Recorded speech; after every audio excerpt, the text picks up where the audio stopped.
Agradecemos su puntualidad y participación, así como el interés demostrado en los temas abordados durante la jornada anterior, que nos permitió generar un espacio de diálogo sobre los desafíos actuales del arbitraje en la región. El día de hoy continuaremos con el desarrollo de la agenda, abordando temas claves relacionados con sectores estratégicos y las tendencias más recientes en el arbitraje internacional. Así también me permito agradecer a nuestros auspiciadores. Auspiciadores Platino, Ferrere, Garrón Bozo, Guayaribón Borries, abogados. Auspiciadores Oro, Dentos Guevara y Gutiérrez. Auspiciadores Plata, Alfonso Botega, Ayala Mena Bregó, Bufete Aguirre Quintanilla, Soria Nishizawa, Mariaca Abogados y Asociados, Parada Abogados y Cervecería Nacional Boliviana. Sin más preámbulo, arrancaremos con el panel número 3, Arbitraje y Energía, Riesgos, Contratos y Transición Energética.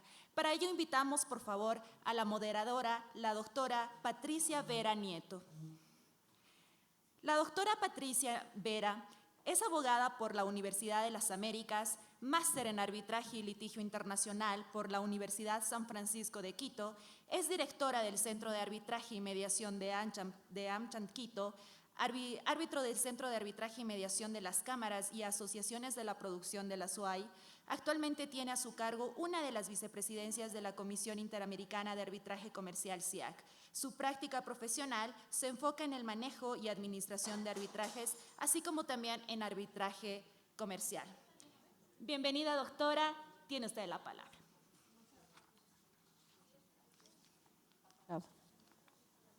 Ya, perfecto. Muy buenos días con todos. Gracias por estar aquí. A continuación, por favor, invito a los miembros del panel que nos acompañen. El doctor Jaime Humberto Tovar, la doctora María Teresa Quiñones y el doctor Simón Sañartu. Mientras ellos nos acompañan, voy a aprovechar para presentarlos. El doctor Jaime Tovar es abogado de la Universidad del Rosario, con más de 35 años de experiencia como árbitro y abogado litigante en materia de arbitraje doméstico e internacional y derecho de la competencia.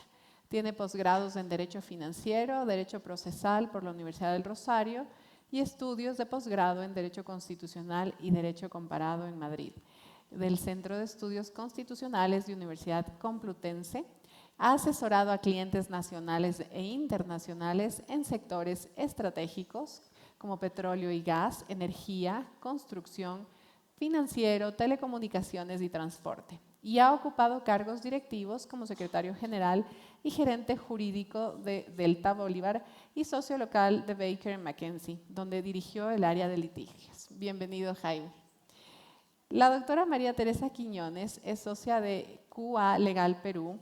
Ella es árbitra y perita internacional especializada en arbitraje de inversión y comercial en sectores de energía, infraestructura, concesiones y contratación con el Estado. Acumula casi 30 nombramientos arbitrales nacionales e internacionales, incluyendo presidencias y árbitro único, y ha sido designada experta en Derecho Público y Energía en 9 casos ante el CIADI desde 2018. Asimismo, ha intervenido como coárbitro en procedimientos ICC relacionados con proyectos energéticos, fellow de CIARB y miembro de la Corte Internacional de Arbitraje de AmCham Perú. Ha sido reconocida por Chambers, Euromoney y The Best Lawyers y está disponible para designaciones arbitrales y dictámenes de experto en disputas transfronterizas complejas. Bienvenida, Maite. El doctor Simón Sañartu es árbitro y director de PPU Chile, es director del equipo de resolución de conflictos de PPU y abogado con más de 15 años manejando litigios e insolvencias de alta complejidad, con un enfoque estratégico en la resolución de controversias civiles y comerciales, tanto en tribunales estatales como en arbitrajes. Ha asesorado a empresas nacionales y transnacionales en materias corporativas, inmobiliarias, energía, minería y construcción, y ejerce con regularidad como árbitro ad hoc y miembro del panel general del Centro de Arbitraje y Mediación de la Cámara de Comercio de Santiago, CAM Santiago. Complementa su práctica con una sólida trayectoria académica. Es profesor de Derecho Procesal en la Pontificia Universidad Católica Santiago de Chile, coordinador y docente del Diplomado en Derecho Procesal Avanzado y Litigación Civil e investigador asociado del Programa de Reforma Judicial y con participación institucional relevante como integrante del Comité Ejecutivo del Instituto Chileno de Derecho Procesal y consejero de la Fundación Pro Bono, además de ser autor y ponente habitual en foros nacionales e internacionales. Bienvenido, Simón. Bueno, es un gusto estar con ustedes en este panel. La verdad es que tenemos un tema bastante interesante que es acerca de arbitraje y energía, cuáles son los riesgos y contratos y transición energética. Como todos sabemos, este es un tema que tiene uno de los escenarios más complejos en el arbitraje internacional debido a que confluyen intereses económicos, regulatorios y ambientales, especialmente en América Latina.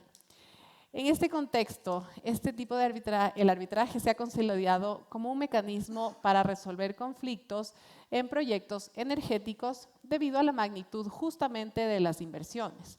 Sabemos que son contratos de larga duración y también que se encuentran constantemente a exposición de cambios regulatorios. Ahora bien, la transición energética ha introducido un nuevo tipo de complejidad, si lo podríamos considerar así, en el cual muchos estados generalmente reforman sus marcos normativos, lo cual va reconfigurando un poco el escenario y las características que inicialmente habían surgido de este tipo de contratos. Estas tensiones y estas controversias, pues, por un lado, incluyen siempre, acarrean o afectan a inversionistas que generalmente son quienes buscan mayor estabilidad y protección. Pero por otro lado, también los estados ejercen la potestad regulatoria y en función del interés público de los compromisos climáticos y leyes climáticas por las cuales también deben preocuparse. Vamos a analizar un poco cómo en América Latina este equilibrio es particularmente complejo o delicado debido a la trayectoria, a los gobiernos, distintos gobiernos de la región, que creo que en eso todos compartimos quizás un poco los mismos problemas, lo cual nos lleva a una pregunta central y es lo que vamos a tratar de desarrollar a lo largo de este panel, y es si realmente el arbitraje sería el mecanismo más idóneo para resolver conflictos en un tema de transición energética o si realmente deberíamos también ver qué otras opciones o tipos de mecanismos nos pueden ayudar. Entonces, partiendo desde este punto de tensión o de controversia, vamos a entrar a analizar, creo que tres cosas principales, las cuales son, primero, los riesgos que se enfrentan todos los proyectos energéticos, luego la evolución de las estructuras contractuales y el papel del arbitraje en el contexto de transición energética en la región. Y con ello le quiero dar paso a Jaime, quien nos va a hablar justamente sobre el impacto regulatorio y desregulatorio, la renacionalización y cambios regulatorios reivindicados, ¿sí? Por expropiación indirecta. Adelante, Jaime. Gracias. No te voy a escuadrar. Espera, quito esto.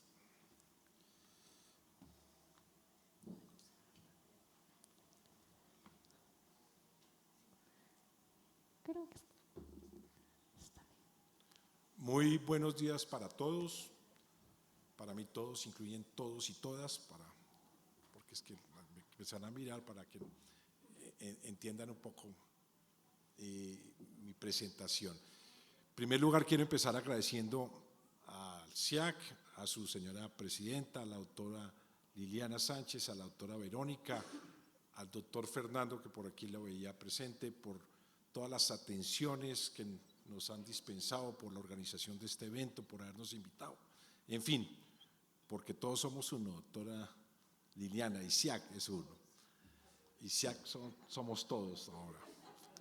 Muy contento también con estos expertos panelistas, con Patricia, con María Teresa, con Simón, verdaderos expertos en este tema energético.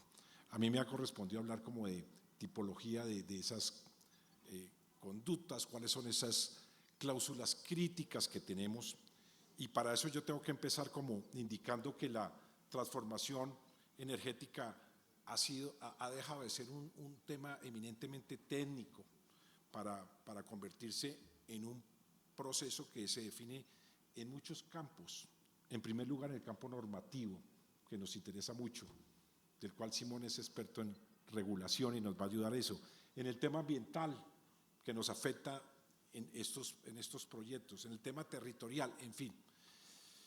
La entrada de esas nuevas tecnologías nos ha obligado a modificar una normatividad que tenemos en todos nuestros países que están pensadas para condiciones de un mercado totalmente distinto, especialmente el sector eléctrico. Entonces venimos trabajando con lo que ya tenemos, pero esto es mucho más complejo que lo que hoy tenemos. Y yo siempre he venido diciendo que la transición energética no es un tema de discursos. Muchas veces hacemos discursos, hoy es un tema de proyectos, cómo nos afecta efectivamente un proyecto. Hoy hay una alta dependencia de permisos, de licencias, de contratos, de esquemas tarifarios, de incentivos, de mecanismos de asignación de riesgos. Y encontramos una desconexión entre esa legislación que hoy tenemos, principalmente, por ejemplo, ambiental, y ese desarrollo a esa transición que estamos viviendo, que tiene unas barreras a todos esos proyectos que lo impactan muy fuertemente, no solamente en sobrecostos, en posibilidad de hacer nuevas cosas, y que por supuesto generan inseguridad jurídica. Y en ese sentido, pues estamos nosotros. El derecho, yo digo, que ha pasado a ser un factor, y los abogados han pasado a ser un factor decisivo y determinante para esos proyectos, para que esos proyectos realmente puedan materializarse. Cuando uno le pregunta, bueno, ¿y cuál es la tipología de las disputas energéticas? Yo diría, mire, no existe una tipología única, un estudio, vamos a decir ABC, o un análisis o una clasificación. Yo creo que no hay unos elementos o grupos que uno puede, habrá que ver temas comunes que normalmente pasan en todos los temas de infraestructura, pero unos específicos en estos temas de disputas energéticas. Las disputas en este sector dependen de segmentos o tipo de proyecto. Cada proceso es distinto, cada proyecto es distinto, cada disputa es distinta. Aquí uno pasa por proyectos por cadena de valor energética como el gas, como en la etapa que conecta la producción con la comercialización, el transporte, el almacenamiento, el procesamiento, los proyectos de generación tradicional y contra esa renovación que hoy estamos viendo en este tema energético. En ese sentido uno puede decir que hay una complejidad en las disputas energéticas. Las controversias en el sector energético presentan yo llamo una complejidad cualificada, derivada de muchos factores contractuales, regulatorios, técnicos, financieros y sociopolíticos. Por supuesto que el tema político con el que estamos hablando, Simón, nos afecta enormemente en todos estos proyectos. Y esa complejidad afecta directamente en varias cláusulas que tenemos que ver cuando ya vamos a ver los contratos, cuando nos toca sentarnos a ver cuáles son los riesgos. 1, la determinación del derecho aplicable. 2, la distribución del riesgo contractual. 3, la valoración probatoria. Por aquí tenemos peritos que nos ayudan en los temas, por ejemplo, de valoración. La cuantificación de daños que se dan en esos procesos, la ejecutabilidad del laudo, todo lo que hemos venido, entre otras, conversando en estos días. Yo arrancaría por decir que hay una característica general de este tipo de proyectos, porque tienen unas condiciones especiales. ¿Cuáles son? 1, son proyectos de larga duración, no son proyectos de larga duración, de corta duración. 2, tienen una alta inversión. necesitamos inversión, financiación para poder hacer esos proyectos. Son proyectos complejos, no es nada fácil tecnológicamente, yo no me voy a meter mucho porque no sé, pero cuando uno ve esos problemas, no son fáciles, son temas complejos y por último tienen una altísima regulación. En mi opinión, una desafortunada regulación. Me voy a referir entonces a continuación a algunas de las cláusulas que yo considero que son críticas en todo este tipo de proyectos. Y voy a empezar por la que más nos interesa en este foro, la cláusula compromisoria. ¿Y por qué la cláusula compromisoria? Porque normalmente en estos proyectos hay multiplicidad de partes y estructuras muy complejas, como son las personas jurídicas independientes con la finalidad exclusiva de ejecutar el proyecto, como están los vehículos de propósito especial, como están los contratistas únicos de diseño, el suministro, la ejecución, como están los operadores de esos bienes y servicios, como están los financiadores, como están los aseguradores, multiplicidad de partes. Y en ese sentido, pues debe tenerse mucho cuidado con la jurisdicción arbitral que vamos a tener por la diversidad de cláusulas arbitrales y las diferentes sedes y reglas que pueden generarse en ese tipo de proyectos.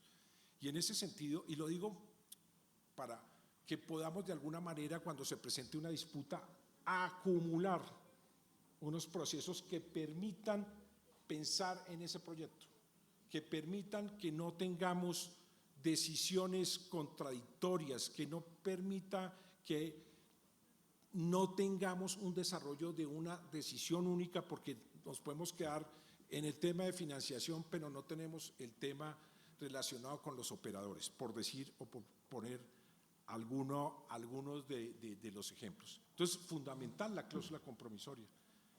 Algunos decían en algunos foros que casi que la cláusula compromisoria era lo último que se veía, y entonces se imaginaban colocando la cláusula compromisoria ahí, pegándole a alguna parte.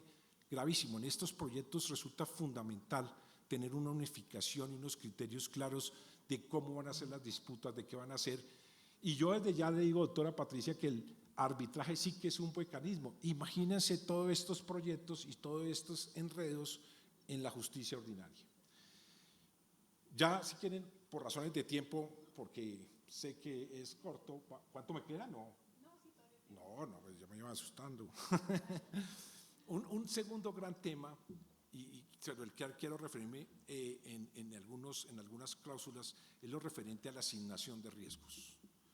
Las cláusulas de asignación de riesgos en estos contratos son determinantes, pues ayudan a precisar quién debe asumir un determinado riesgo, y esa asignación no se concreta en una única estipulación.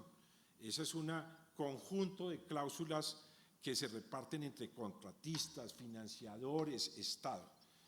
¿Cuáles cláusulas uno podría decir que en estos proyectos podrían tener mucha importancia? La primera, cláusulas de cambio de ley, donde se deben asignar los riesgos derivados de las reformas legales, regulatorias, tributarias o tarifarias. Es muy riesgoso.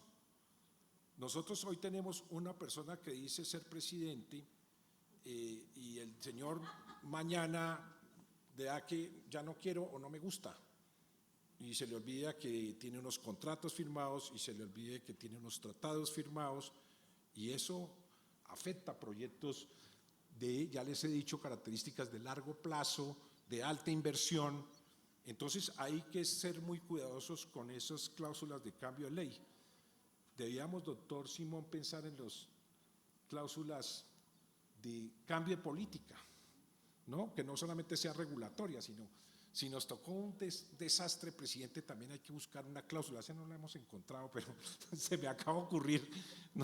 Nosotros cuando iba a ganar el presidente Petro, pusieron unas cláusulas que se llamaban las cláusulas Petro, y las cláusulas Petro significaban que si el señor ganaba, pues se rescindía el contrato. Algo así deberíamos poner en los temas, pero como son de alto, pues sería un poco difícil, ¿no? para ese manejo. Pero podemos pensar en algo así. Segundas cláusulas, cláusulas de estabilización, que también tienen que ver con marco regulatorio, el régimen aplicable, y que tiene que ver con la inversión extranjera, y la discusión tiene que ver con los temas que se dan mucho en arbitraje de inversión, de trato justo y equitativo, de las expectativas legítimas, y hay que revisar esas cláusulas de estabilización frente al tema de la ruptura del equilibrio económico y la responsabilidad que tiene el Estado.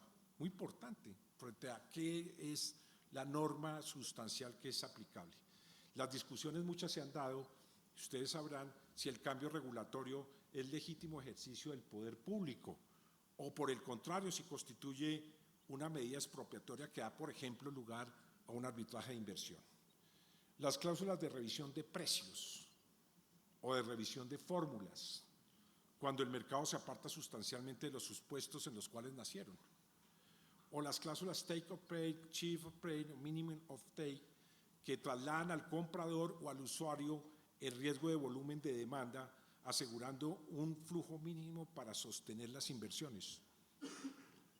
Las cláusulas de fuerza mayor, las más usadas, casi que, no digo que tipológicas porque no digo que es única, pero fundamental tenerla en cuenta, donde se reparte el riesgo de los eventos extraordinarios y imprevistos, fundamental.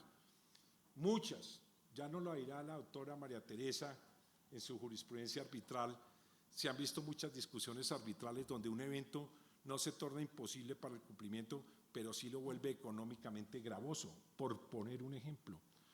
Otro tema ha sido debatido respecto a las cláusulas de fuerza mayor, es el de las afectaciones por orden público y seguridad.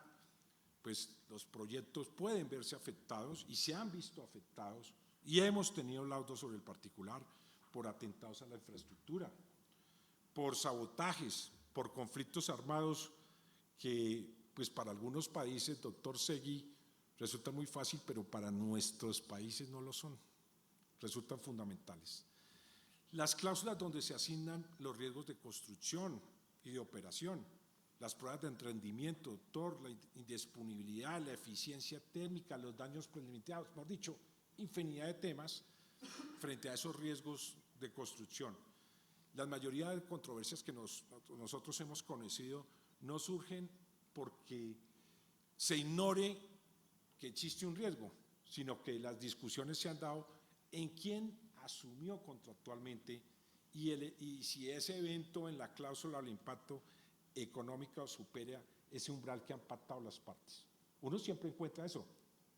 Yo, por ejemplo, tuve la fortuna de ser parte del panel arbitral en un tema, la hidroeléctrica más grande de Colombia, que es hoy Hidroituango.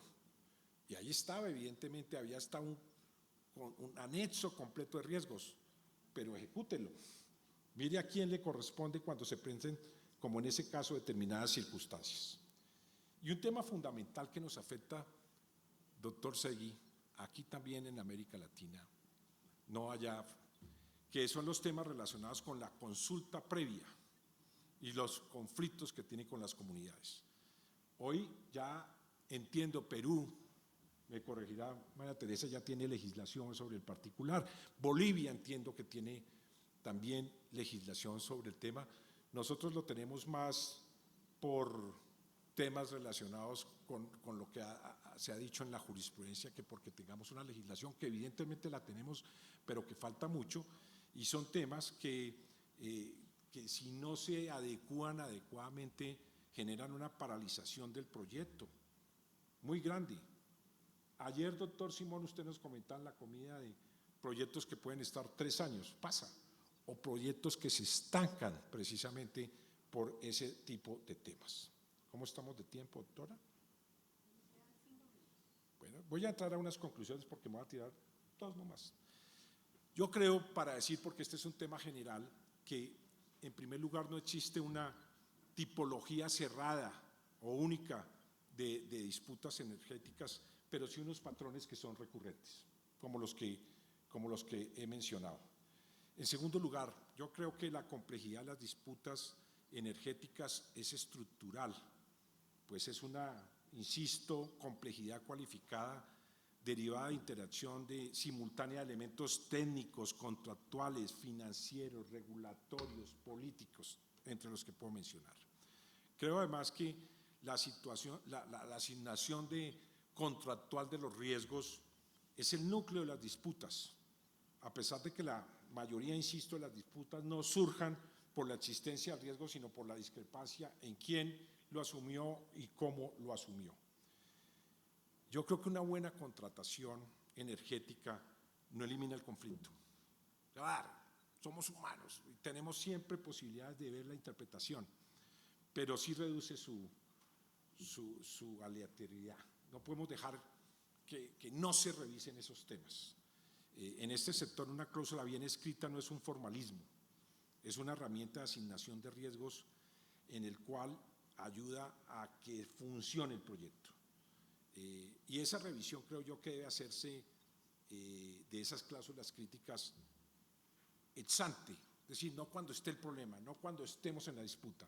Ahí los despachos de abogados que han sido nuestros auspiciadores de este seminario donde funcionan, tienen que hacerlo con mucho cuidado, hacerlo antes, prever, evitar que se generen, se van a generar, pero evitar que no haya una clara interpretación. Yo creo, doctora Patricia, volviendo a responder su pregunta, que el arbitraje en el sector energético se configura como un mecanismo válido de resolución de conflictos, dada esa complejidad.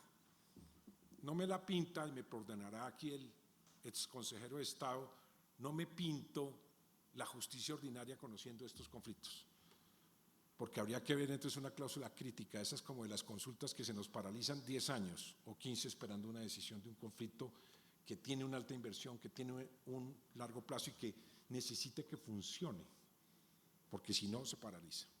El arbitraje para nosotros es determinante para la estabilidad, para la financiarización de esos proyectos y para la sostenibilidad de los proyectos en el contexto de la transición energética. Así, hasta ahí sería mi presentación. Muchas gracias.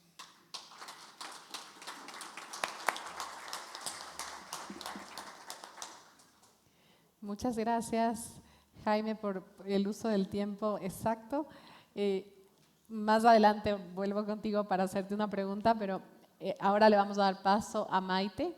Ella nos va a hablar sobre una mirada a la jurisprudencia arbitral en Iberoamérica.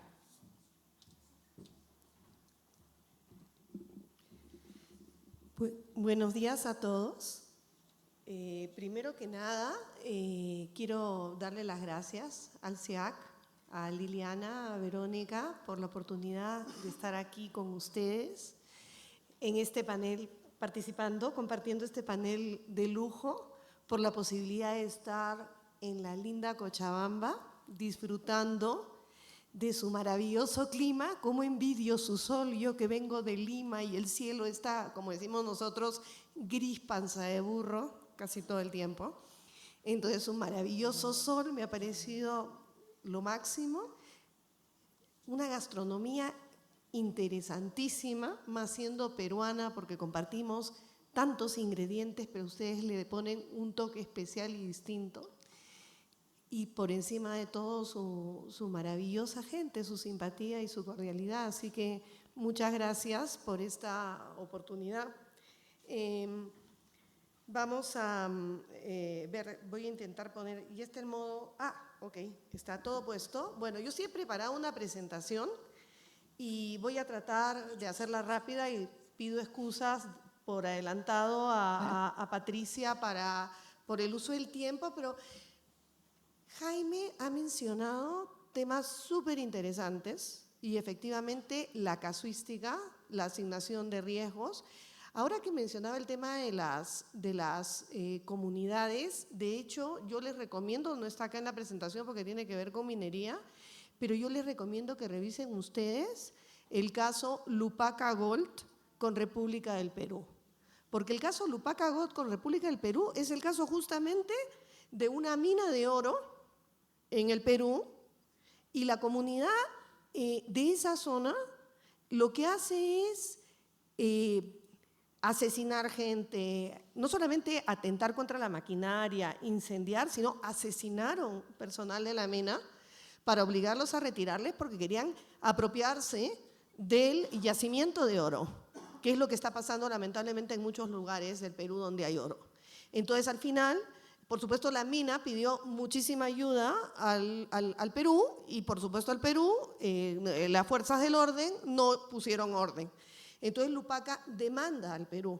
Y en ese caso, la decisión del tribunal arbitral, que es, a mí me parece tremendamente preocupante para nuestros países, es que porque la Constitución del Perú reconoce a las comunidades nativas y originarias determinadas facultades en su zona, que creo que es algo común en los países andinos en los que tenemos comunidades originarias, lo que concluye el tribunal arbitral es que estas comunidades eran parte del Perú y que el Perú era responsable no solo por no haber prestado la seguridad, la protección y seguridad plena, sino era responsable por los actos de violencia cometidos contra la empresa Lupaca, que terminaron en su expropiación indirecta.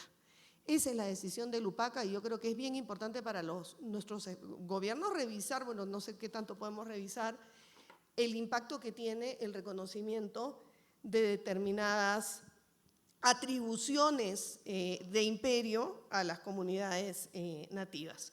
Yo quiero empezar ahora, y esto como comentario a raíz de lo que mencionaba Jaime, porque creo que es un laudo muy importante. Yo quisiera hacer abuelo de pájaro en el tiempo que tengo, pero compartir con ustedes algunas estadísticas, porque efectivamente lo que quiero mostrarles es justamente algo que señalaba Jaime, que es la relevancia de las disputas de energía a nivel internacional.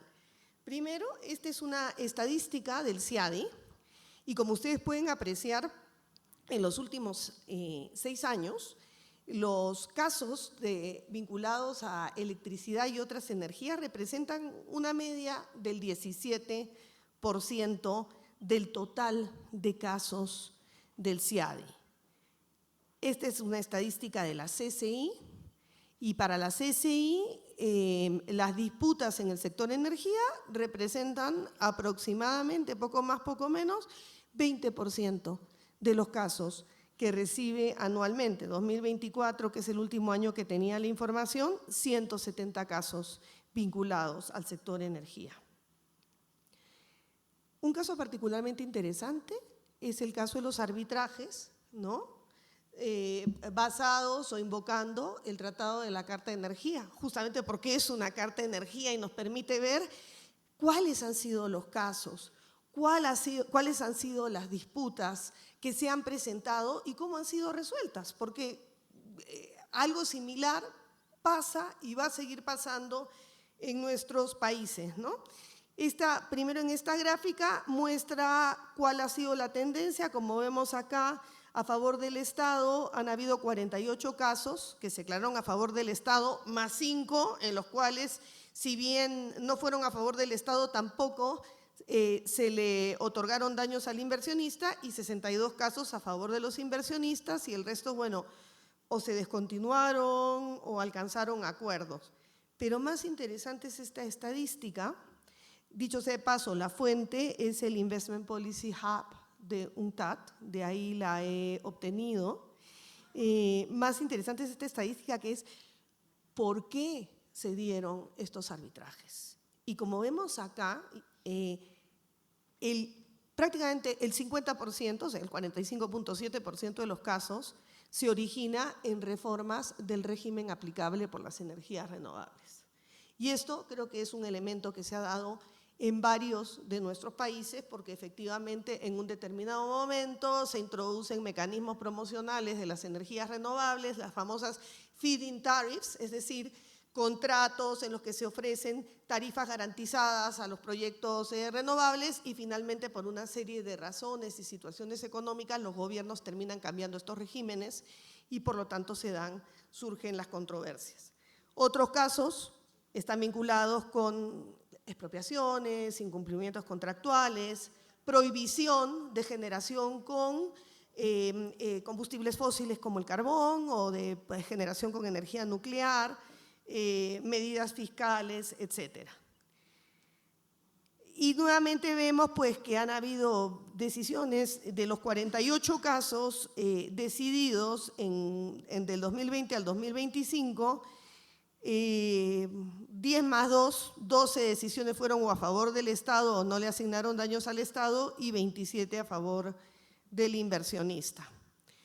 Y vamos ahora a otra estadística que también me parece interesante, que es arbitraje sobre energía en España e Iberoamérica. Estoy utilizando además el término Iberoamérica y no Latinoamérica para mantener, ahí está, en honor a ti, Segimundo, por ti lo hago. Y entonces vemos también cuáles han sido las causas de los arbitrajes y vemos que se repiten a los vinculados con los tratados de la Carta de la Energía. Causas regulatorias, como ya las anticipaba Jaime, ¿no? Reformas marco energético, cambios normativos, retiro de derechos, contractuales, terminación anticipada de contratos de concesión, incumplimientos, tarifarias, sin duda. No hay nada más político que las tarifas. Sube 1 centavo la tarifa de agua, electricidad, etcétera, y es primera plana al día siguiente en todas las redes sociales, o en el instante ahora en todas las redes sociales, ¿no? Tributarias y, por supuesto, como siempre, expropiación en este péndulo, como mencionaba Blanca ayer en su intervención, en este péndulo que vivimos y sobre todo nuestros maravillosos países latinoamericanos que pasamos pues de la izquierda a la derecha y vamos dando bandazos en cuanto a las medidas intervencionistas de los estados, ¿no? Países, principales países demandados. Bueno, ahí España, top del ranking, ¿no? Con el 66% de los casos, 32 de 48 casos, justamente por todo el tema vinculado al cambio del régimen aplicable a las energías renovables. Y después le siguen Guatemala, Argentina, Panamá, Perú, México, Colombia, Costa Rica y Chile, ¿no? De los casos decididos, estoy haciendo porque también hay casos pendientes, estoy hablando 2020 a 2025, y en casos que todavía no han sido decididos, los pendientes, que son 15 más, todo esto es información que he buscado, perdonen si en algo no es perfecta. Vemos que todavía le queda, ahí España sigue igual, nadie la saca del top, 27%, 4 casos de 15. Guatemala, Argentina, Panamá, ingresa a Honduras, que recibió varias demandas como consecuencia también de su regulación eléctrica por un cambio de gobierno, y México. Muy bien, esa es la estadística y yo creo que nos permite ver que hay muchísimas razones para predecir que las disputas en el sector energía van a seguir dándose y con las complejidades que mencionaba Jaime, tecnológicas, políticas, económicas que plantean, ¿no? No voy a explicar este cuadro para no asustar, simplemente mi idea acá cuando presento algunos casos en este mapeo de jurisprudencia iberoamericana es diferentes medidas que han dado lugar y además mostrar, y esos son los colores rojo, amarillo y verde que ven, mostrar que se han dado, en algunos casos asignado responsabilidad claramente al Estado, en otros casos han habido incluso decisiones contradictorias y en otros se ha dado la razón a los estados. Quiero empezar, por supuesto, por el top del ranking, por España, y comparar justamente 2 decisiones que resultan aparentemente contradictorias, pero como sabemos, los que estamos en el mundo del arbitraje, en ningún caso es idéntico. Y siempre hay elementos que permiten decidir en uno u otro sentido, atendiendo justamente a las particularidades de cada caso, ¿no? Y acá voy a comparar DCM Energy contra España, con el caso de EBL y Tubosol contra España. Además, recientemente laudados, uno en 2025 y otro en el 2024. Caso de DSM Energy, inversionistas suizos alemanes en proyectos voltaicos entre los años 2007 y 2010, amparados en la madre del cordero, el Real Decreto 661/2007, que aseguraba tarifas estables durante la vida de los proyectos, las feed-in tariffs. ¿Qué es lo que sucede después como consecuencia de la situación económica, de una crisis económica que se vive en España? Hay un desmantelamiento de este régimen económico y se sustituye por un nuevo régimen a partir del año 2010. Y, por lo tanto, para DSM Energy es lo que invoca, por eso lo llamo reclamo, invoca estas medidas que son medidas irrazonables y arbitrarias que redujeron drásticamente sus ingresos y rentabilidad esperada y, por lo tanto, violaba el trato justo y equitativo que España debía reconocer bajo el Tratado de la Carta de Energía. Y también reclama un impuesto del 7%, un canon sobre la producción eléctrica. El tribunal se declara no competente, incompetente respecto del tema tributario, pero sí declara que España incumplió el artículo 10.1 del Tratado de la Carta de Energía, porque si bien tenía derecho a regular, y es lo que también es el otro gran tema, el regulatorio, ¿hasta cuándo acaba? ¿Hasta dónde puede llegar el Estado en su potestad regulatoria?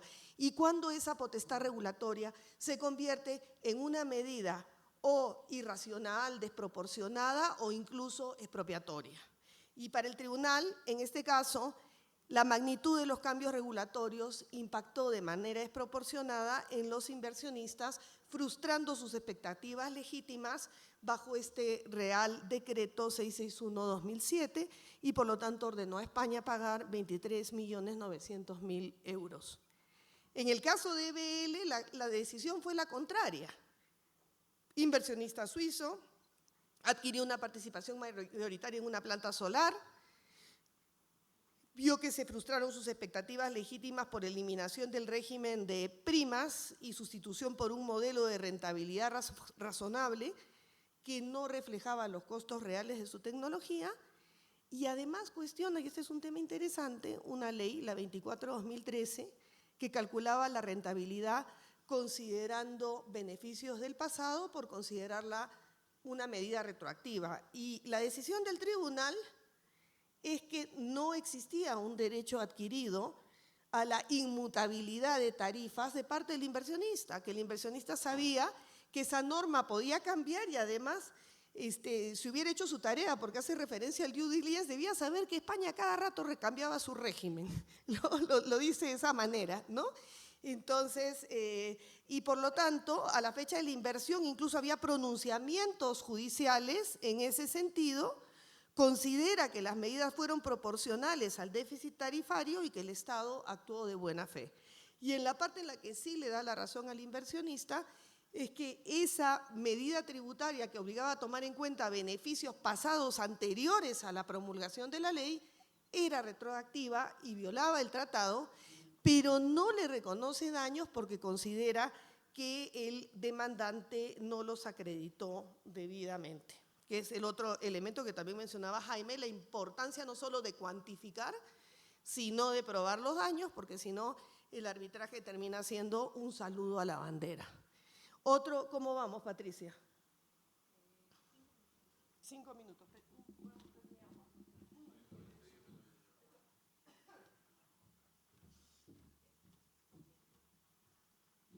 Bueno, Perú, acá yo quiero mostrarles dos decisiones también aparentemente opuestas. Una es la de Latam Hydro, un caso CIADI contra el Perú. Muchas gracias. Este es un caso, nuevamente, similar en cierta manera a los de las españolas, pero la diferencia es que había un contrato de concesión con energías renovables.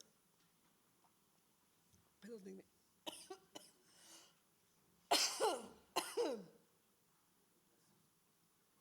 No, ya estoy bien. Bueno, proyecto hidroeléctrico, pero en el Perú lo que se hacía no era una ley, bueno, había una ley que permitía firmar contratos y era el contrato el que garantizaba estas feed-in tariffs, estas tarifas, estas primas que aseguraban un precio al inversionista por la energía que entregaba. El proyecto sufrió retrasos, otro típico problema también adelantado por Jaime, permisología, demoras en la obtención de permisos ambientales, licencias de agua, enfrentó oposición social.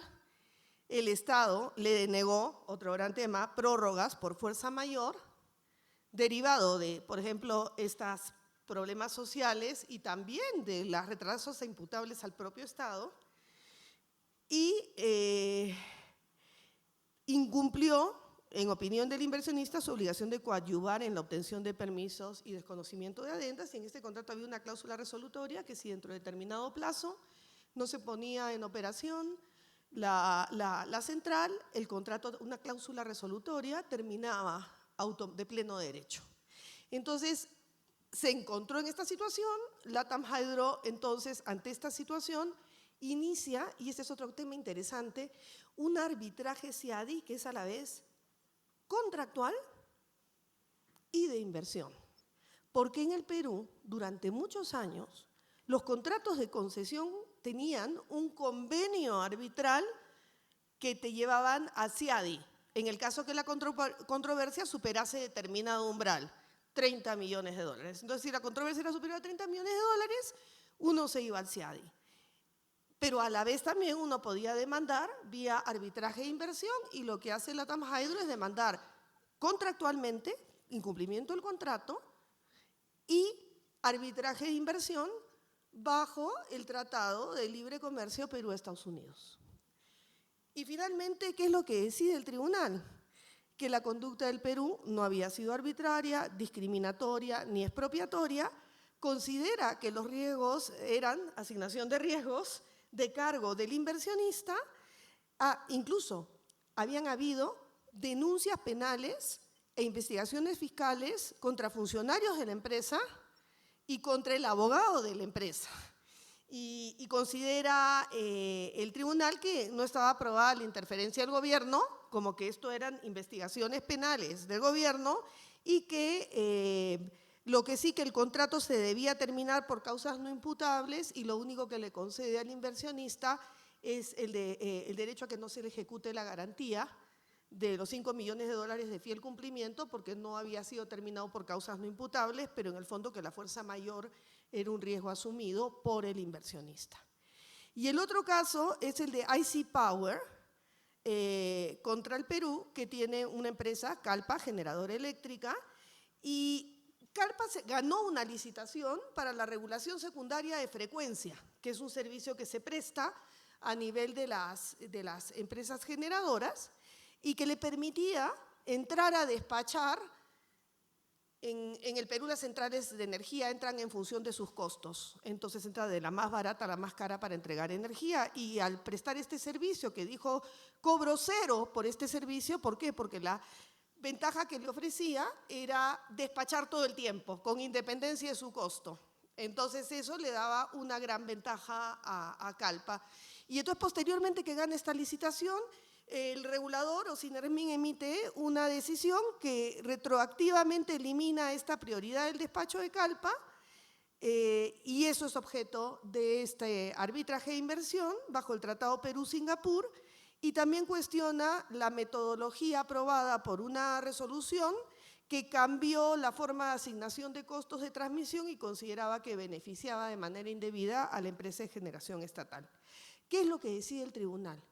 El tribunal decide que la primera resolución, la que desconoció el derecho de Calpa sobre la prioridad del despacho, era manifiestamente arbitraria y, por lo tanto, violatoria del trato justo y equitativo, del estándar de trato justo y equitativo previsto en el contrato, y que, por el contrario, la resolución sobre la metodología de costos era un cambio legítimo para mejorar el sistema no discriminatorio, y como consecuencia de la violación del tratado, ordenó al Perú pagar $110.700.000 al inversionista. Un caso distinto, por ejemplo, al de LATAM Hydro, es el que ocurre en Guatemala. Energía y Renovación Holding con Guatemala, laudado en marzo del 2025, y en este caso se trata de una inversión en 2 proyectos hidroeléctricos que enfrentaron oposición social, ataques vandálicos, agresiones al personal, quema de maquinaria, por eso digo, esto es lo que pasa en tantos de nuestros países, y el inversionista demanda a Guatemala porque considera que no le brindó la protección física para garantizar la seguridad de la inversión y reprimir los actos delictivos y por lo tanto había violado su obligación de protección y seguridad plena y trato justo y equitativo. Y el tribunal decide a favor del inversionista, considera que Guatemala violó el tratado porque no actuó con la debida diligencia para prevenir ataques violentos y que esta omisión estatal fue la que facilitó la destrucción de activos y la parálisis de los proyectos. Otro elemento interesante es que por tratarse de un proyecto que no había llegado a construirse y no de un negocio en marcha, el criterio, que además es un criterio bastante frecuente en los tribunales, es que no se debía reconocer lucro cesante, sino solamente daño emergente. República Dominicana es un caso ya con Dominicana Renovables. Me quedan 2 diapositivas. Dominicana, 2 casitos. Además, el último es Chile, que lo hago, Chile contra Colombia, o sea, que lo hago en honor a mis compañeros de panel. República Dominicana, Dominicana Renovables contra República Dominicana. ¿Qué pasa acá? Este sí es un caso triste, porque es una empresa que había obtenido una concesión definitiva para la construcción, un contrato de concesión definitiva para la construcción de un parque eólico, el parque eólico La Isabela, y que por lo tanto, de acuerdo a la ley 5707, tenía derecho a firmar con la entidad estatal denominada CDE un PPA, un contrato de suministro. Y sin embargo, CDE suspende arbitrariamente las negociaciones, desconoce el derecho que tenía y le exige participar en una licitación para tener derecho a un PPA. Y en paralelo, CDE otorga contratos similares, PPA similares, a otros inversionistas que ni siquiera tenían concesión definitiva, incluida una central de carbón. Entonces, lo que alega el inversionista es que hubo trato discriminatorio e incumplimiento del contrato de concesión, como reconoció la opinión legal del propio Ministerio de Energía de República Dominicana. Y la decisión del tribunal, que nos resulta sorprendente, es que había habido un incumplimiento de República Dominicana al contrato de concesión y que actuó con dolo, porque CDE violó sus deberes de lealtad de información al excluirlo intencionalmente para beneficiar a terceros, rechaza lucro cesante porque era un proyecto y solamente reconoce daño emergente. Y el último caso, Interconexión chileno, Interconexión Eléctrica S.A., empresa colombiana, contra Chile. Laudo del año 2024 y seguro Simón ahí nos puede comentar varias cosas, pero ISA, que es una empresa colombiana muy importante, se adjudicó una concesión para construir y operar una línea de transmisión de 784 kilómetros y de acuerdo con las bases tenía un plazo de 60 meses para poner en servicio esta línea de transmisión eléctrica. El proyecto experimentó una serie de demoras, la resolución de calificación ambiental, permisos sectoriales y además hubo una fuerte oposición social en un sector que se llama La Dormida, que impidió el acceso oportuno a los predios sobre los que debía atenderse la red de transmisión. En este caso, además, el Ministerio de Energía solo concedió extensiones parciales de plazo por fuerza mayor y cuando esas extensiones vencieron, cobró multas millonarias y ejecutó garantías por retrasos. Entonces, ISA demandó por violación del tratado Chile-Colombia, por conducta arbitraria del Estado y falta de debido proceso y violación además de la obligación de protección y seguridad plena por inacción en La Dormida. Y la decisión del tribunal fue que Chile había violado el artículo 9.4 del tratado, había violado el artículo 9.4 del tratado por falta de motivación. Y esto es bien interesante, falta de motivación e inconsistencia, porque lo que dice es que la resolución exenta, que rechazó la fuerza mayor para los actos vandálicos y sabotaje de una torre en el tramo 3, en relación con ese caso el Ministerio no sustentó por qué consideraba que eran previsibles estos actos delictivos en la torre 3, cuando sí había reconocido fuerza mayor por eventos similares en el tramo 2. Entonces considera incluso que el Estado había actuado de manera arbitraria e inconsistente y, bueno, desestima los retrasos por demoras en los permisos y certificaciones ambientales. Entonces, yo he hecho este mapeo, me pido 1000 disculpas a todos ustedes por el tiempo que me he excedido, pero me parecía interesante contarles cómo la variedad, la multiplicidad, la complejidad de los casos en el sector energía, ¿no? Y por lo tanto, con estas modificaciones regulatorias, tarifarias, tecnológicas, es predecible que esto siga ocurriendo en el futuro. Muchas gracias.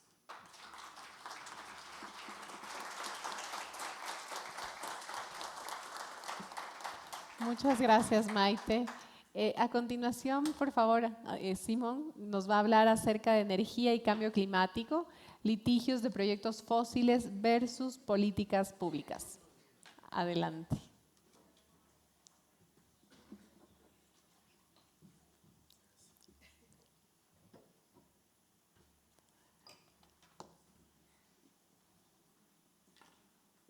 Lo mismo un poco a la antigua. Acá el distinguido panel usa pantallas y cosas así. Yo tengo niños, las tengo prohibidas en mi casa, por eso voy a ir al papel.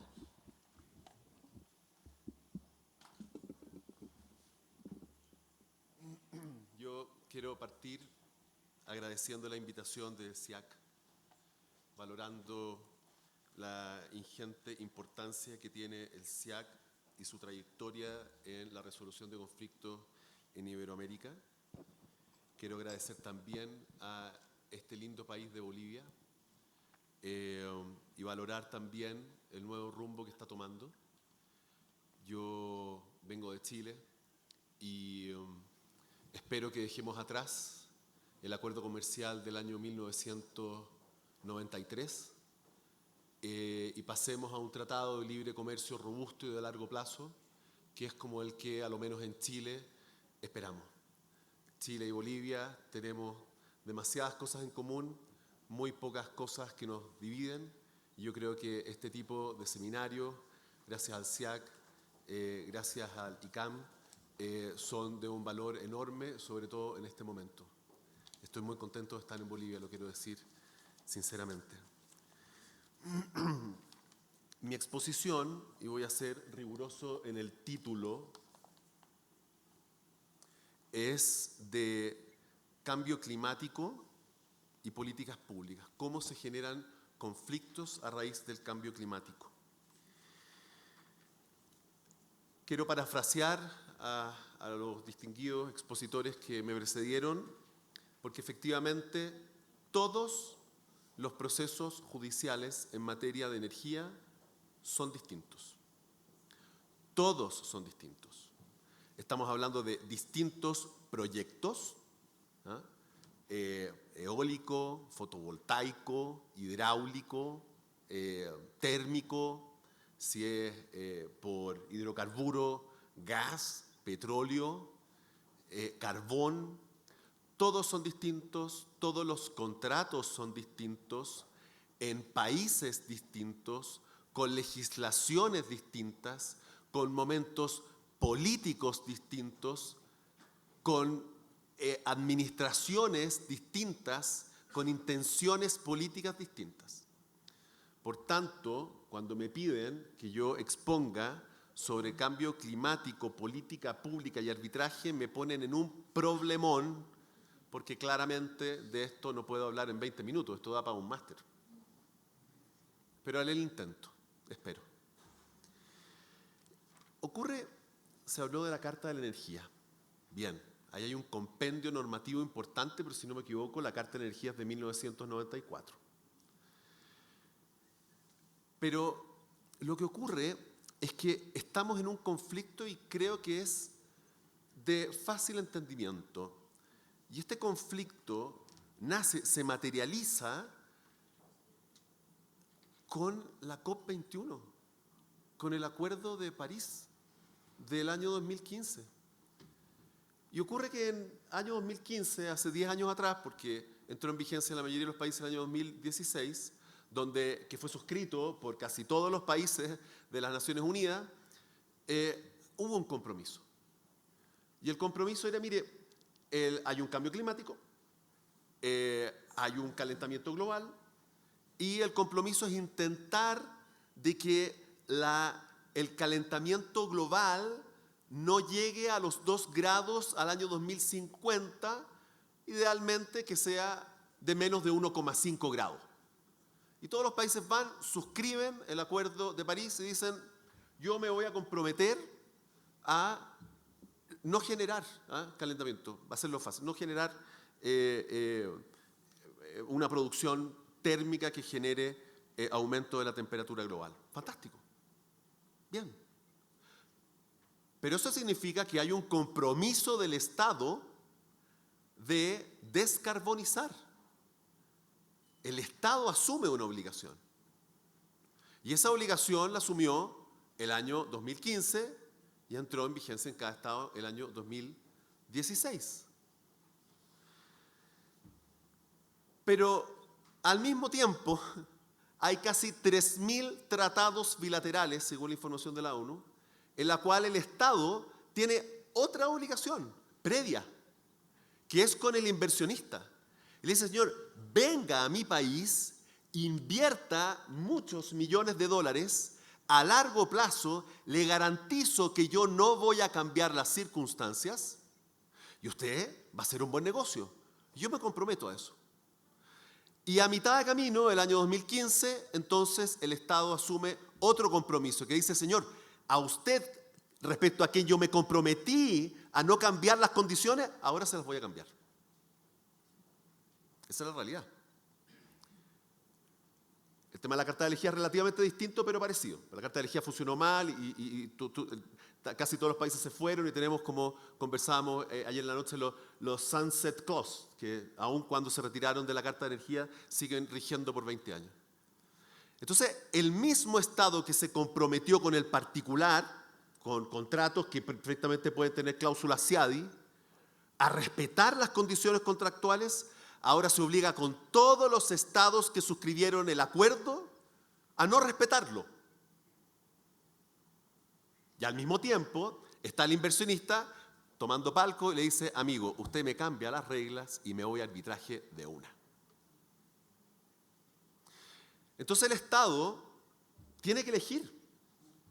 O cumplo con el Acuerdo de París o cumplo con el contrato con el inversionista. Todo tiene costos, todo tiene riesgo.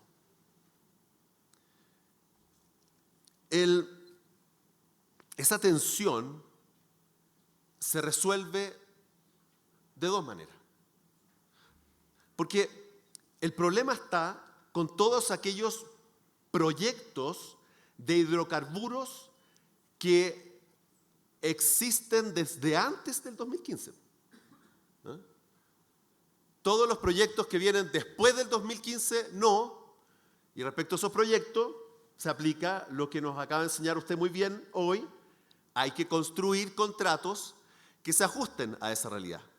Con cláusulas de cambio de ley, que acepten el cambio climático, que establezcan un tope o un stop loss, o que establezcan ciertas resoluciones de conflictos que si es que no superan algo que sea relevante, entonces que no se vaya a arbitraje, etc. Pero eso es la manera en que se debe resolver, pero es la realidad de hace 10 años. ¿Qué pasa con todos esos miles de proyectos que existen desde antes del 2015? Ya sea porque están en proyecto o porque ya están en ejecución, ya existe el proyecto, ya están los fierros, como decimos en Chile. Esos proyectos son a 20, 30, 40, 50 años, por tanto es perfectamente posible de que haya un contrato, una empresa, un generador de carbón que contamina una locura del año 2010 y que esté en producción hasta el año 2050. ¿Qué hago yo con eso? Ahí está el problema. El objeto de esta exposición es ese. ¿Qué hacemos con aquellos proyectos que existían antes del Acuerdo de París, que van a durar los próximos 40 años, pero el Estado, por política pública o compromiso, debe alterar, debe cambiar las reglas ex post? Y eso es muy difícil de hacer. Las alternativas son dos. La primera, obviamente, es que si el Estado va y quiere cambiar las reglas, ¿qué va a hacer la empresa? Arbitraje. Y así es como nosotros tenemos un cúmulo de arbitrajes en curso. Yo acá quiero defender a mi madre patria y el motivo por el cual es perfectamente entendible de que España tenga muchos arbitrajes de estas características es porque España asumió el compromiso por el rol que le corresponde a España. Porque España es un país desarrollado y no un país en vías de desarrollo. Y las imposiciones del Acuerdo de París respecto de países desarrollados son distintas a las imposiciones que pesan sobre los países que están en vías de desarrollo como el nuestro. Por tanto, España se vio obligada a cumplir o incumplir a un ritmo y a una intensidad distinta. Por eso creo yo que se explica cómo mi linda madre patria tiene una estadística como la que acaban de nombrar. Y por eso también se explica por qué nosotros, países en vías de desarrollo, no tenemos tantos arbitrajes de estas características. De que hay ejemplos, hay, y podemos encontrar muchos con jurisprudencia para todo. Y es que, ¿por qué? Permiso. ¿Por qué un Estado podría alterar un acuerdo con un particular? ¿Por qué un Estado podría unilateralmente alterar un tratado binacional de manera unilateral? ¿Por qué puede? Porque existe una facultad estatal que se llama el police power. Puede hacerlo, pero tiene un costo. El problema es que si el police power se aplica bien, entonces no operará la compensación. Y si el police power se aplica mal, sí operará la compensación.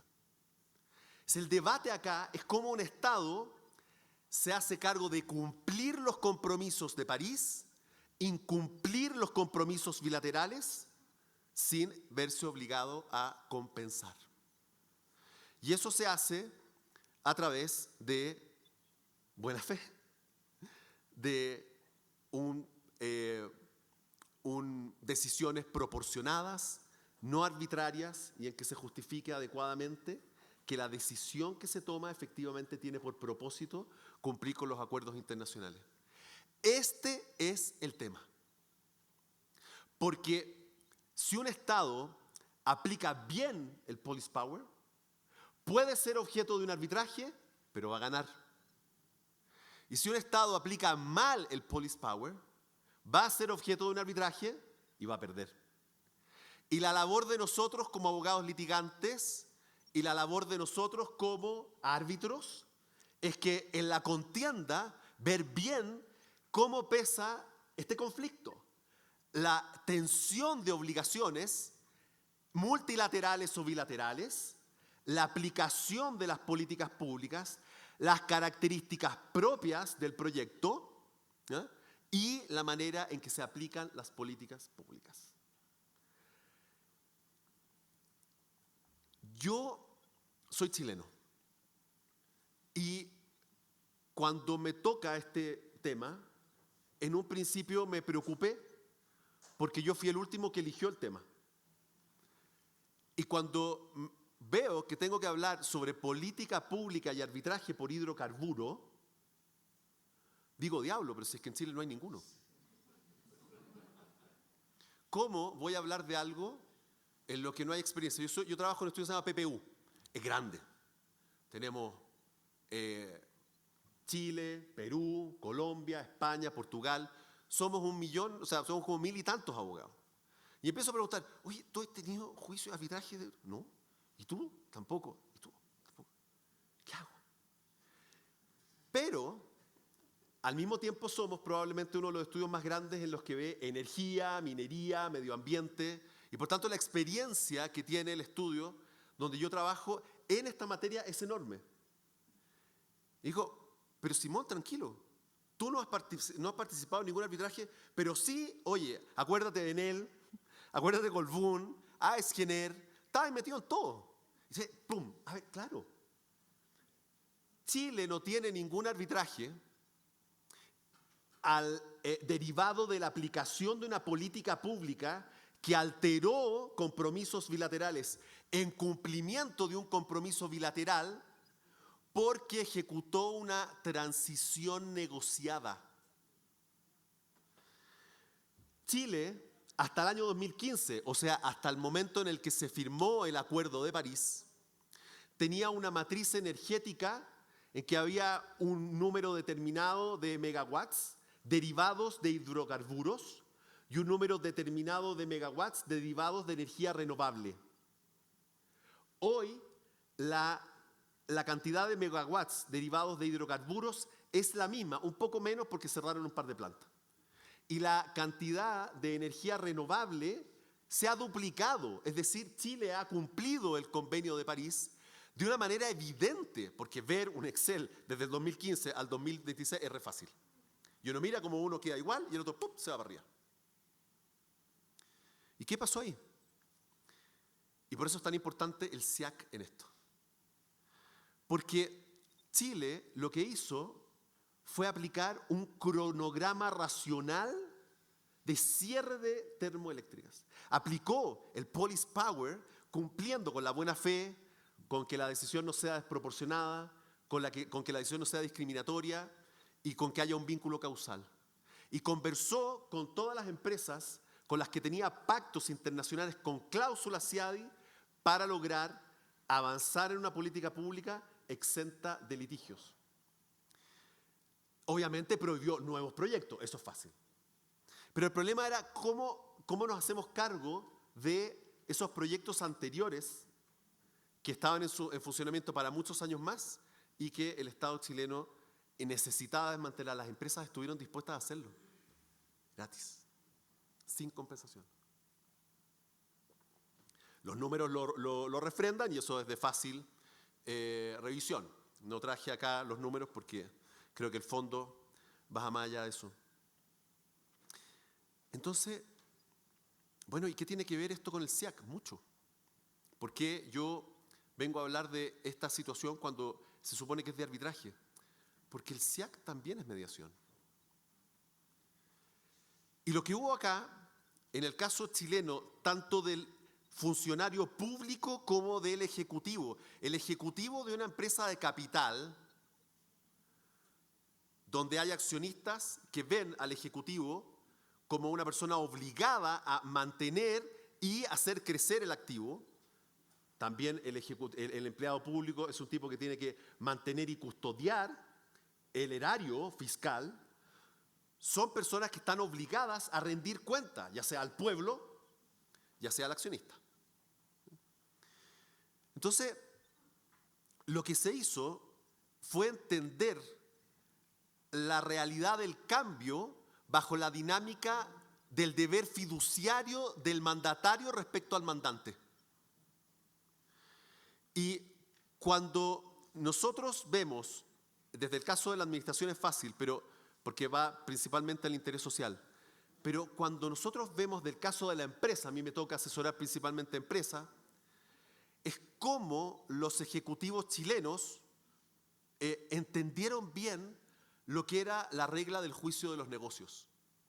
Una jurisprudencia norteamericana que entiende que toda gestión de patrimonio ajeno es riesgosa, en un estándar de culpa leve, algunos creen que se acerca un poco a la culpa levísima, pero si el Ejecutivo toma decisiones de manera informada, toma decisiones de buena fe y toma decisiones en el entendido de que esas decisiones le van a generar un mayor valor a la compañía, entonces está cumpliendo con su deber fiduciario, y si de sus decisiones nace algún valor para la sociedad de capital, muy bien, pero si la sociedad de capital se deprecia, ese Ejecutivo no es responsable.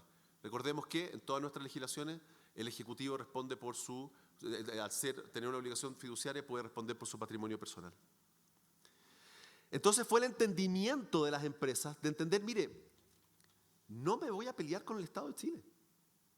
Porque pelearme con el Estado de Chile significa que me pelearé por una planta, pero tengo 4 más.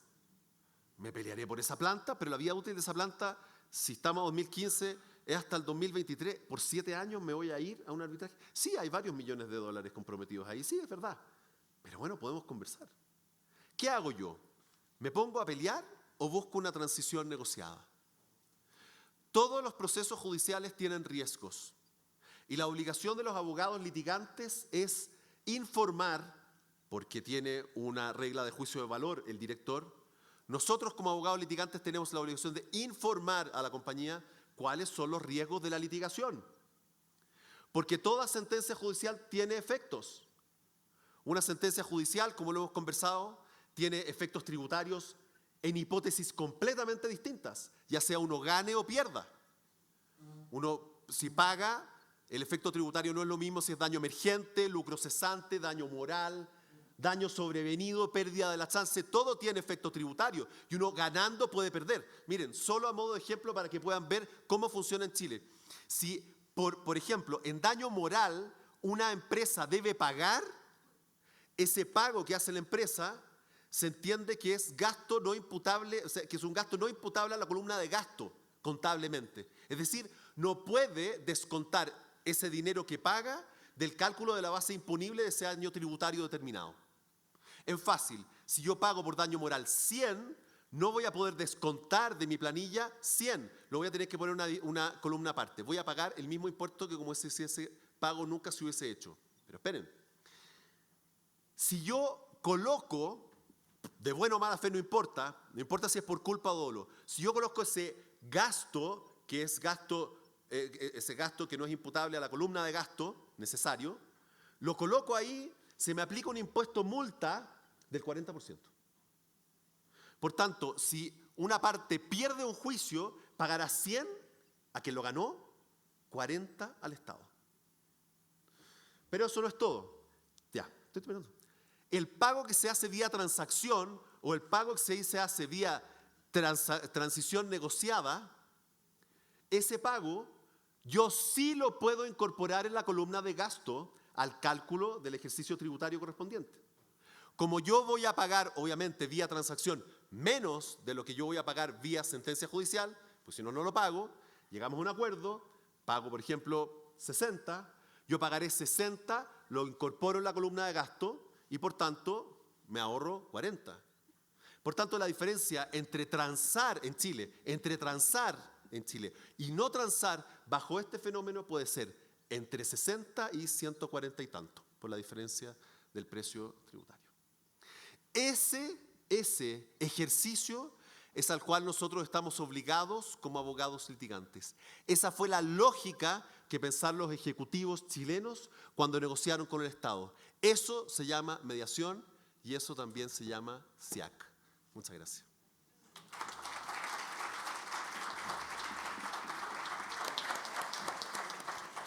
Muchas gracias, Simón. Ahora, bueno, vamos a dar paso a un par, no sé si tienen algún par de preguntas en la audiencia. Tenemos una allá, si nos ayudan con el micrófono, por favor. Aquí otra. Atrás. Sí.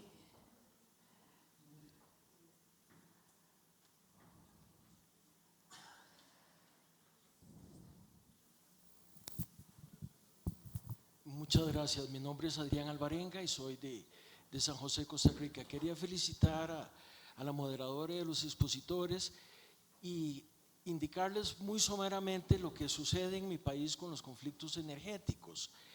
En nuestro país fue pionero en la cogeneración eléctrica, se promulga una ley a finales de los años 89 donde se permite la cogeneración eléctrica con un CAP. Empiezan los primeros contratos, el comprador pues es la sociedad estatal productora de electricidad y que ahora compradora pasa a ser compradora de electricidad. Los primeros PPA son solo contratos de compra-venta a un plazo determinado y después evolucionan a la segunda generación que fueron los contratos, los BOT. Ahí empiezan las controversias con los contratos BOT. La entidad estatal adjudica, dan la orden de inicio 3 o 4 años después del acto de adjudicación y allí ya empieza a correr el plazo para que tienen que construir la planta. En este caso era una planta hidroeléctrica donde yo estuve involucrado como miembro de un panel arbitral y era una empresa multinacional, la constructora y la que iba a producir la electricidad. En el proceso con las hidros, como ustedes indicaron, suceden todo tipo de cosas, ¿verdad? Porque la tipología de las problemáticas en energía son muy variadas. Empieza el adjudicatario a construir la planta y se da cuenta que habían unas situaciones geológicas totalmente que no habían previsto porque no podían preverlo, porque el plazo de adjudicación fue muy corto y cuando les dan la orden de inicio es cuando realmente ya empiezan la construcción. Le solicitan esa situación al Estado, que rescindan los contratos, el Estado les dice que no, que sigan adelante, que después van a readecuar las tarifas, sigue la construcción tiene un sobrecosto gigantesco, que era más del doble de lo que ellos habían presupuestado en el precio de kilowatt que estaban ofertando, y al cumplirse el plazo de construcción de la obra, la entidad estatal les ejecuta las garantías bancarias por construcción tardía y entonces ahí empieza la controversia arbitral. Entonces en el arbitraje lo que resolvió el tribunal, que yo fui uno de los integrantes, es que había un desequilibrio económico del contrato, como lo que se estaba resolviendo era no solo una compra de electricidad, sino que también dentro de lo que se pagaba había un componente de compra de planta y resolvimos que había una violación del desequilibrio económico del contrato y que tenían que pagar la diferencia. La diferencia de la reclamación eran por 173 o 174 millones de dólares, la condena fue por 108 millones de dólares, que era el monto de diferencia. Presentan recurso de nulidad y la sala de casación anula el laudo, dicho por ellos mismos que el laudo jurídicamente no tenía ningún problema, pero por una cuestión de oportunidad política, el presidente del tribunal, su hijo había hecho unas actuaciones notariales de las cuales yo estoy seguro que el señor falleció, pero que él desconocía 10, 15 años antes de la controversia, y pues por ahí dicen que hubo una violación al deber de imparcialidad del presidente del tribunal, anulan el laudo. La empresa era una empresa europea, se va después a un arbitraje de inversión y finalmente lo transan. Pero lo que quería contarles nada más es como esa primera parte, porque las complejidades son muchas. En nuestro país la fijación de tarifas en energía le corresponde a una autoridad administrativa independiente, que solo le falta vacunar, fija tarifas en un montón de segmentos, dentro de ellos la energía, y estableció un proceso de bandas con un piso mínimo y un piso máximo. Entonces, conforme se les fueron venciendo los contratos a los generadores privados, no les renovaron, y para renovarles les decían que solo les compraban con el piso mínimo de la banda, y al mismo tiempo también se inicia un juicio contencioso administrativo por una orden de la Contraloría. La Contraloría es como la Corte de Cuentas de nosotros, que le indica al ICE que estuvo comprando más cara la energía, pero esa compra realmente era fijado por una fijación tarifaria de esta autoridad administrativa independiente, y le traslada ese costo, que eran ese sobrecosto, 34 millones de dólares, a los generadores privados. Eso está en una controversia, ahí yo ya participo como abogado de parte de otros generadores, pero y al final pues una controversia donde el comprador del Estado no perdió nada, porque es una tarifa y al final la pagamos todos en el recibo que pagamos. Pero todo esto para indicarles todo esto, complejidades que son un sinnúmero de cosas. Ahora con los efectos del niño y de la niña, pues entonces no le adjudicaban nuevos contratos a generadores, pero no había suficiente agua, entonces tenían que usar el ICE, la energía fósil, para producir electricidad, y le sale muchísimo más caro, y sin hablar de todos los efectos que nos explicó el doctor Simón. Entonces es un plato que tiene muchas aristas, y felicitarlos porque estuvo excelente. Muchas gracias. Muchas gracias. Tenemos espacio para una pregunta más cortita, porque por motivos de tiempo tenemos que ya concluir. Aquí había una pregunta. Gracias. Hola, buenos días. Primeramente, felicitar a cada uno de ustedes. La verdad ha sido un panel muy provechoso para todos nosotros que nos dedicamos a la materia del arbitraje. Mi nombre es Sergio Guzmán, soy de Bolivia, del despacho Guzmán Rocha. Y bueno, en realidad tengo dos consultas muy breves para poder hacer dinámica esta situación y por el tiempo que tenemos estrecho. Primeramente a Simón, bueno, yo tengo entendido de que el año 2023 en Chile se impuso un royalty minero a una de las mineras más grandes del mundo, creo que radica en el tema del cobre. ¿Cuál ha sido la connotación específica de esas empresas en el país?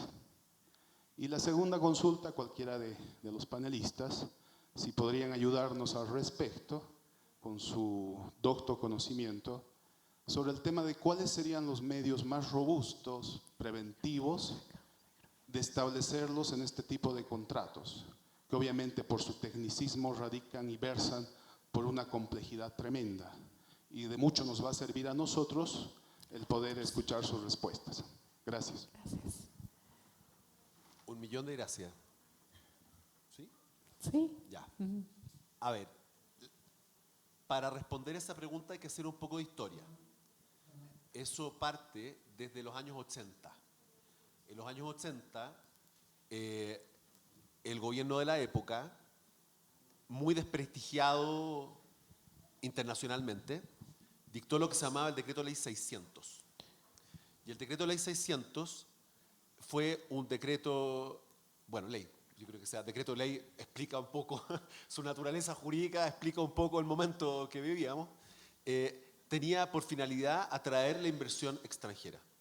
Y el decreto ley 600 creaba lo que se llamaba el contrato ley para garantizar al inversionista extranjero que las condiciones contenidas en el contrato nunca iban a variar. Ese decreto ley 600, derogado desde hace muy poco tiempo y que ha generado mucha crítica, su derogación, porque fue una derogación de motivación política, venía de un gobierno que generaba incomodidad a ciertos políticos, por tanto había que derogarlo. No importaba si era bueno o malo, había que derogarlo porque venía de ahí. Ese decreto ley 600 fue el que gatilló la increíble inversión extranjera de Chile durante los años 90. Porque Chile sí cumplió con todas y cada una de sus obligaciones con los particulares durante decenas de años.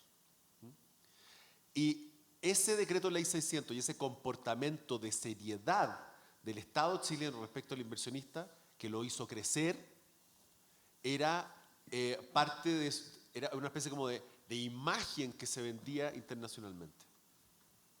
Luego ese decreto fue derogado, si no me equivoco, me pueden corregir, en el gobierno de la administración del presidente Ricardo Lagos, porque la realidad cambió.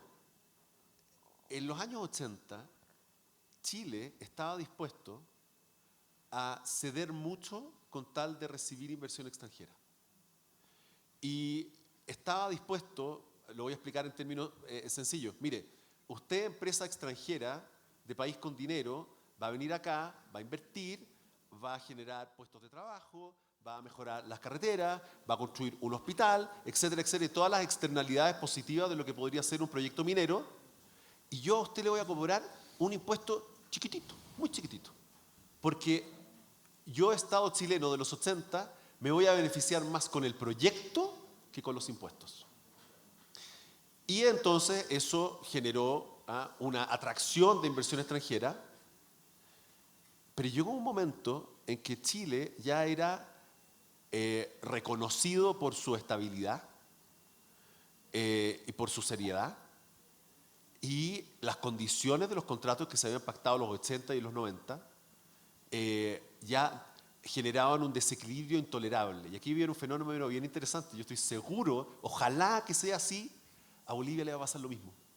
Va a llegar un momento en que la posición negociadora va a cambiar. Y va a decir, mire, yo a usted antes estaba dispuesto a recibirlo por poco, pero hoy soy un país con un soft power superior y por tanto mi posición negociadora ha cambiado. Esa alteración, si bien generó una incomodidad en lo que podría ser la comunidad internacional o las posibilidades de inversión, no la disminuyó. Porque Chile, si bien venía arrastrando un decreto ley 600 de estabilidad y de respeto a las relaciones comerciales, también venía arrastrando una imagen y una posición de mercado serio donde sí se puede hacer negocio, que le permitió negociar de una manera más horizontal. Por tanto, si bien generó incomodidad, esa incomodidad fue entendida.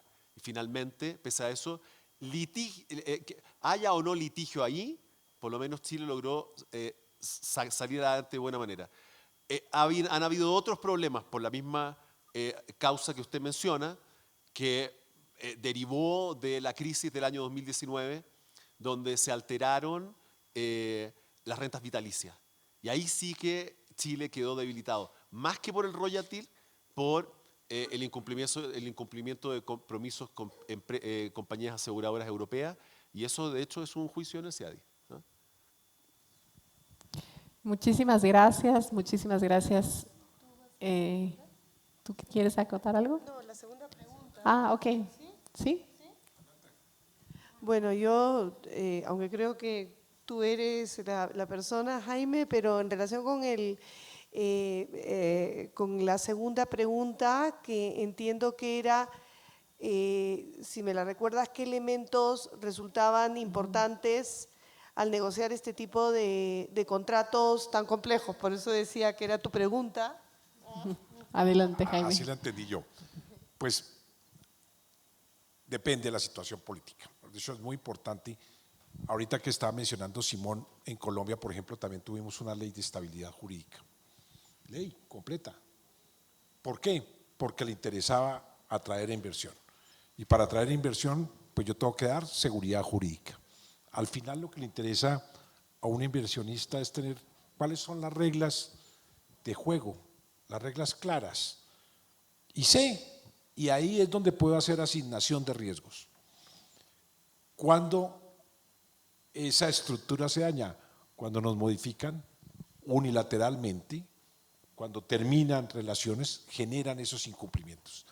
Recomendaciones para Bolivia, pues con lo que nos contaba ayer el señor ministro y el señor presidente de la República, yo creo que están en el mejor momento para hacer una ley de estabilidad jurídica, de abrirle el camino a eso, de frente, para todos los contratos.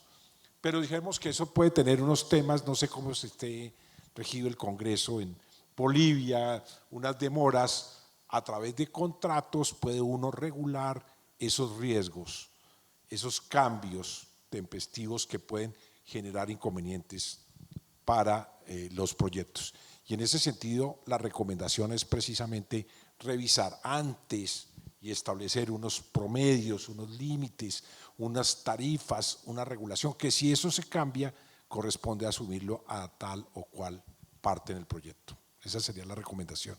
Yo voy a hacer una acotación ahí, complementando solamente. Creo que un elemento importante es el hecho que para este tipo de proyectos, como mencionaba Jaime en su presentación, estamos hablando de múltiples partes y de múltiples contratos. Entonces, cuando surge una disputa tenemos que tener presente que van a haber arbitrajes multicontratos y multipartes. Y hay que tener mucho cuidado entonces cómo se estructura esta cascada de riesgos y responsabilidades entre los diferentes contratos, incluyendo el contrato con el Estado, que también te asigna, si estás hablando de una concesión, etcétera, te asigna determinados riesgos y entonces hay que ver cómo hacer para que hayan cláusulas espejo que se reflejen en los subcontratos, ¿no? Entonces, es una arquitectura contractual y en esa arquitectura contractual compleja, la cláusula arbitral que permita eventualmente llevar a arbitraje a diferentes partes con diferentes contratos en un solo arbitraje va a ser de suma importancia para que haya una solución coherente y que ninguno de las partes intervinientes termine como el jamón del sándwich, ¿no? Eso diría yo. Muchas gracias, Maite, gracias Jaime y Simón. Muchas gracias a todos ustedes y especialmente pues a la organización, a SIAC y a nuestra presidenta por generar estos espacios. Damos paso a la organización que tienen alguna instrucción. Gracias. Un fuerte aplauso, por favor. Los invitamos a la foto oficial del panel, por favor. Acá.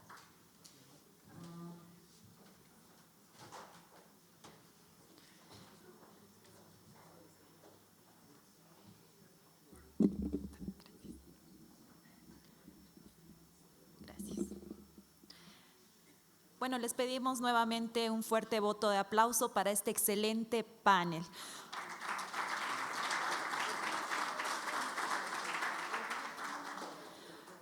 Un panel de gran nivel que definitivamente nos permitió analizar las particularidades de las disputas energéticas, así como la evolución de los marcos contractuales y regulatorios en este ámbito. Muchísimas gracias.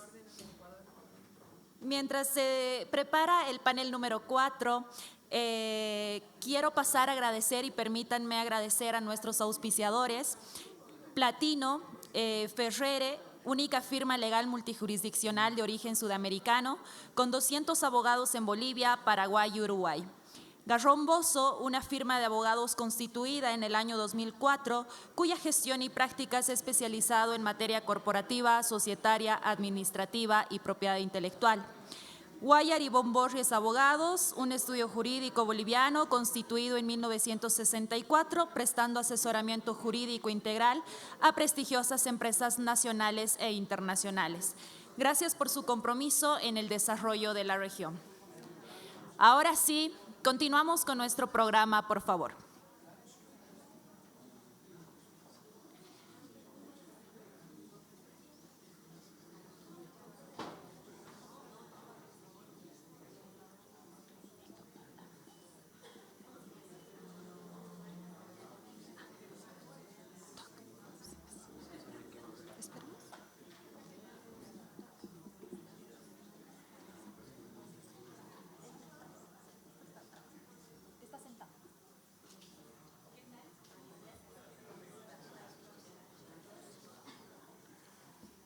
Así también agradecemos a la Cámara de Industria, Comercio y Servicios de Cochabamba, ICAM, y a la Comisión Interamericana de Arbitraje Comercial, SIAC, por la organización de este importante evento.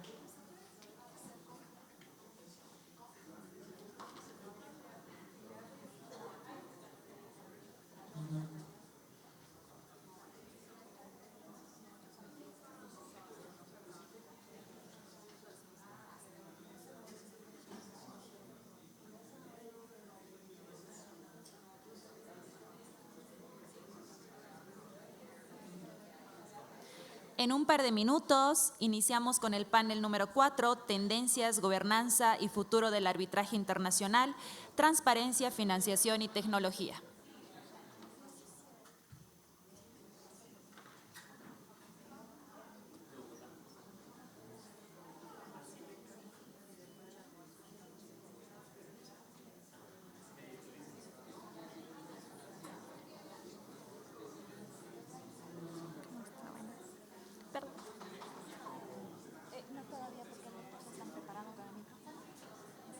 Le llamamos.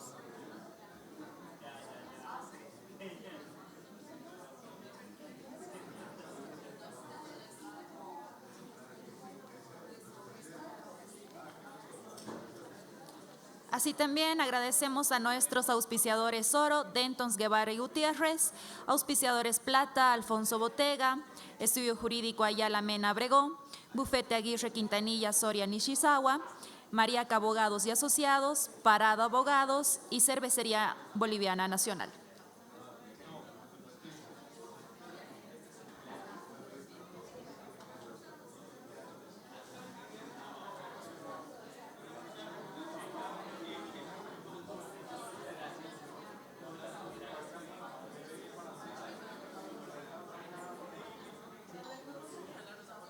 Claro que sí.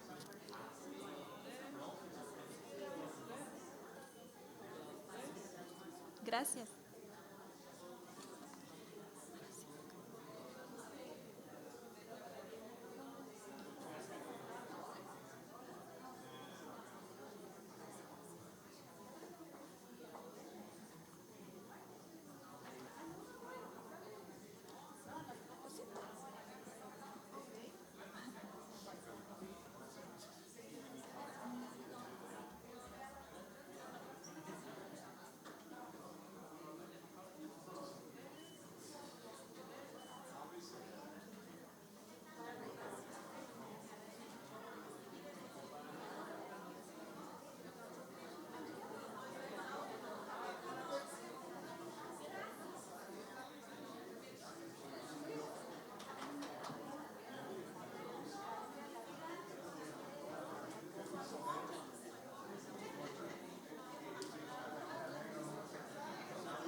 Con las disculpas del caso, por favor, en 5 minutos arrancamos. Pueden ir a tomar un café, a descansar.